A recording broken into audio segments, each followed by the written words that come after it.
એટલે આ તો બંધ પડી ગઈ, હવે શું કરશું? અરે આ સામે અમર કૃપા રહ્યું. પણ આ ગાડી આપણે ત્યાંથી થોડી લીધી છે, આ તો બીજાથી લીધી છે. ગાડી ગમે ત્યાંથી લીધી હોય, ઇલેક્ટ્રિક ગાડી હોય એટલે સર્વિસ તો અમર કૃપામાં જ કરાવવાની. અને હા, ઈ તને ખબર છે, અમર કૃપા ઈ બાઇક માંથી તે ગાડી લીધી હોત ને તો રોડ સર્વિસ મળી જાત. એટલે જ શ્રી અમર કૃપા ઈ બાઇક ભાવનગરની જનતાનો ખૂબ જ આભાર માને છે. અને આપના વિશ્વાસથી 1 વર્ષ પૂર્ણ થયું અને 1 વર્ષમાં 2 બ્રાન્ચ ખોલી ચુક્યા છે, એક તળાજા અને એક ભાવનગર. 200 કરતા પણ વધારે ગાડી સેલ કરી ચુક્યા છે. 800 કરતા પણ વધારે સર્વિસ કસ્ટમર અને 5 સ્ટાર ગૂગલ રેટિંગ.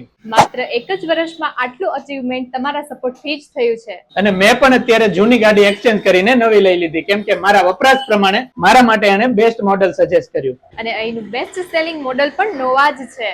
અને અત્યારે 1 વર્ષ પૂરું થયાની ઓફર પણ ચાલી રહી છે, જેમાં તમને મળી જશે 5000 રૂપિયાનું ડિસ્કાઉન્ટ, એસેસરીઝ ફ્રી અને 1 વર્ષ રોડ સર્વિસ પણ ફ્રી મળી જશે. અને ઈ બાઇક લેવામાં તમને પણ કન્ફ્યુઝન થતું હોય તો શ્રી અમર કૃપા ઈ બાઇક ની મુલાકાત જરૂરથી લ્યો. અહીંથી તમને સાચી માહિતી પણ મળી જશે.